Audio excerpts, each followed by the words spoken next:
অরণ্যে ঘেরা এক ছোট্ট গ্রাম রুদ্রপুর। গ্রামটি দেখতে সুন্দর হলেও কোনো এক অদ্ভুত আতঙ্ক বিরাজ করে, কারণ গ্রামের মাঝখানে রয়েছে এক পুরনো কুয়ো, যেটাকে সবাই অভিশপ্ত কুয়ো বলেই ডাকে।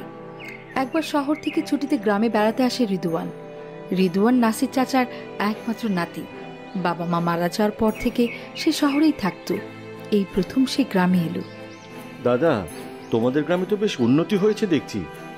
হ্যাঁ, সেজন্যই তো বলি শহর ছেড়ে এবার গ্রামে চলে এসো। এখন গ্রামের রাস্তা পাকা হয়েছে। হ্যাঁ, তাই তো মনে হচ্ছে। তাই করতে হবে। এই সুন্দর রাস্তা, ফসল, মাঠ, এসবের সবকিছুই তো আমার মন জয় করে নিয়েছে। মনেই হচ্ছে না গ্রাম ছেড়ে আর শহরে ফিরে যাওয়া যায়। দাদু ভাই, মন যখন চাইছে তাহলে এবার গ্রামে থেকে যাও না। ঠিক আছে, কিছুদিন থেকে দেখি, তারপর না হয় ভাববো। রিদওয়ান পরদিন গ্রামের এই দিকে ওই দিকে ঘুরতে শুরু করলো। সুন্দর পথ আর বাড়িঘর যেন তার মন জয় করে নিচ্ছিল। এর কয়েকদিন পরে এলো অমাবস্যার রাত। ঘরের অন্ধকারে একটি মোমবাতি জ্বলছে। দাদু, এই হঠাৎ আবার লাইট চলে গেল কেন?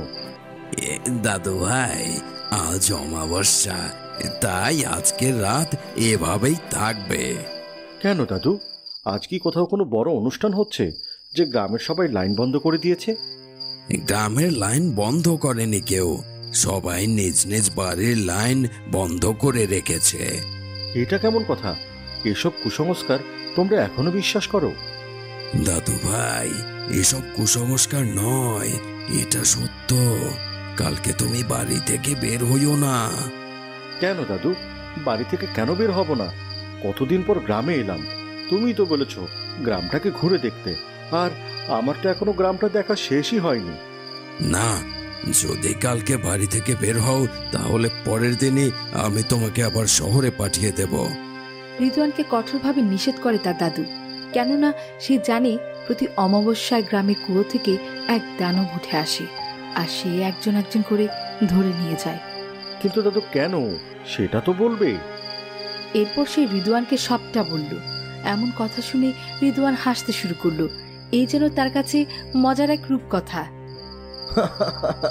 এ কি বলছো তুমি দাদু? এই যুগে এসেও তুমি এরকম কথা বলছো? এসব কুসংস্কার আমি একদম বিশ্বাস করি না। আমি তো কালকেই বাইরে যাবই যাব, দেখি কে আসে কোথা থেকে। এই বলে রিদওয়ান নিজের ঘরে গিয়ে ঘুমিয়ে পড়ল। পরদিন সকালে রিদওয়ান বাড়ি থেকে বের হলো দানবের খোঁজে।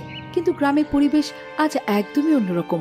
কোথাও কোনো মানুষ নেই, মনে হচ্ছে সব জনশূন্য। আজ তো গ্রাম একদমই ফাঁকা, রাস্তাও কোথাও কেউ নেই। পরিবেশ কেমন যেন থমথমে। কিন্তু সবাই গেলটা কোথায়? এই বলে সে আরো এগিয়ে যেতে থাকে, কিন্তু তবুও কারো দেখা পায় না। গ্রামের পরিবেশ বদলে গেলেও মানুষগুলো এখনো বদলাতে পারেনি। এখনো সেই কুসংস্কারই বিশ্বাস করে। আজ আমি বাইরে দাঁড়িয়ে থেকে দেখিয়ে দেব এসব দানব টানব বলতে আসলে কোনো কিছুই হয় না। এই বলে রিদওয়ান গ্রামের পথ ধরে হাঁটছিল। হঠাৎই চারদিকে অন্ধকার হয়ে এলো। এ কি হচ্ছে? হঠাৎ করে আবহাওয়ার এমন পরিবর্তন হয়ে গেল কেন? ও হ্যাঁ, আমি তো ভুলেই গিয়েছিলাম, এটা তো একটা অমাবস্যা। এটা তো সাধারণ বিষয়। রিদওয়ান গ্রামের মাঝপথে হাঁটছিল। এমন সময় দূর থেকে এক আলোর ঝলকানি দেখতে পেল। আরে, ওটা কি? মনে হচ্ছে কিছু একটা চমকাচ্ছে। রিদওয়ান সেই দিকেই এগিয়ে গেল। গ্রামের মাঝখানে একটি কুয়ো। কুয়োর পানি একদম স্বচ্ছ আর নীল। কি চমৎকার পানি! দাদু তো বলেছিল এখানে কোনো দানবের বসবাস করে। কিন্তু গ্রামের মানুষ যে কেন এসব কিছুতে বিশ্বাস করে কে জানে। রিদওয়ান ভাবল এই হয়তো সাধারণ কোনো কুয়ো, তাই পাশে পড়ে থাকা একটি পাথর তুলে কুয়োতে ফেলে দিল।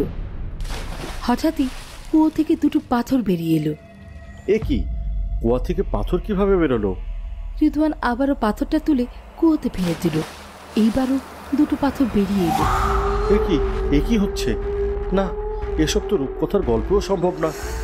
আমি কি স্বপ্ন দেখছি না তো? এই বলে রিদওয়ান তার পকেটে থাকা মোবাইলটা কুয়োতে ফেলে দিল।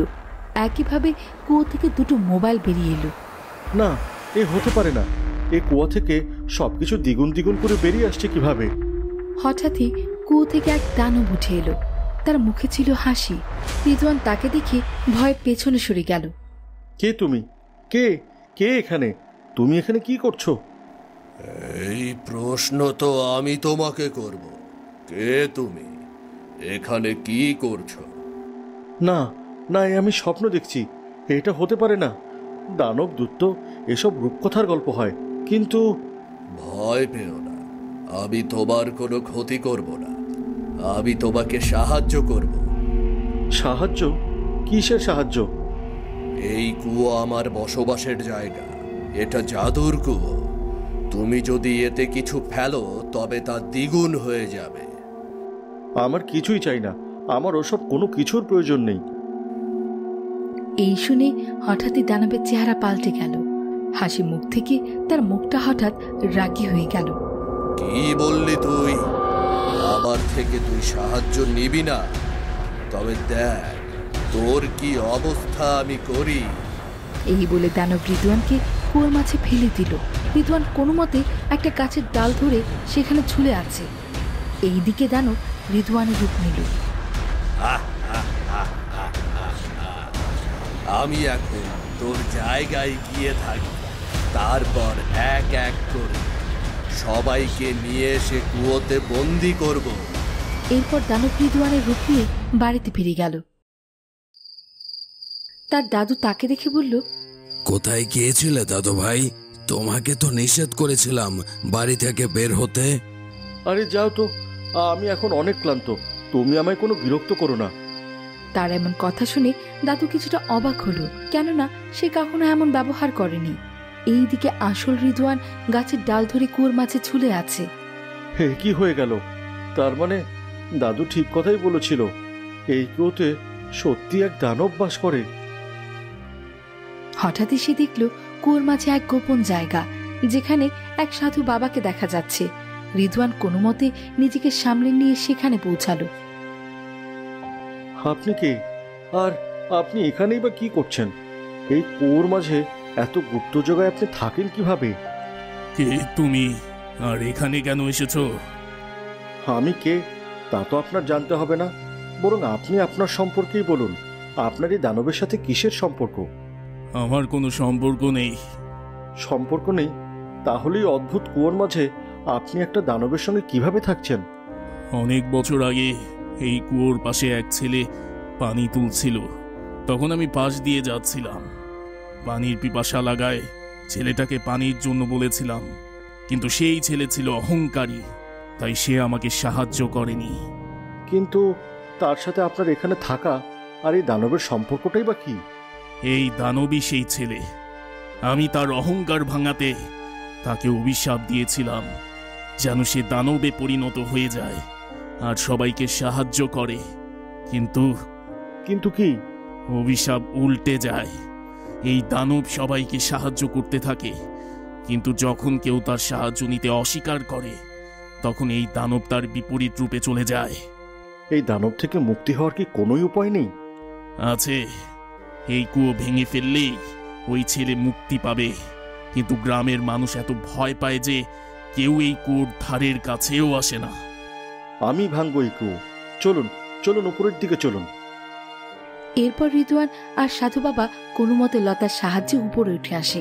রিদওয়ানের পাশে পড়ে থাকা একটি বিশাল শাবল দিয়ে কুয়োর গায়ে আঘাত করতে থাকে। এই দিকে দানব সেটা বুঝতে পারে। হে, কি হচ্ছে? কেউ আমাকে টেনে নিয়ে যাওয়ার চেষ্টা করছে। না না না না, এ কি হচ্ছে আমার সাথে? দানব তাড়াতাড়ি কুয়োর ধারে গেল আর দেখল রিদওয়ান শাবল দিয়ে কুয়োটা ভাঙার চেষ্টা করছে। এই দিকে দানব তার আসল রূপে ফিরে আসলো।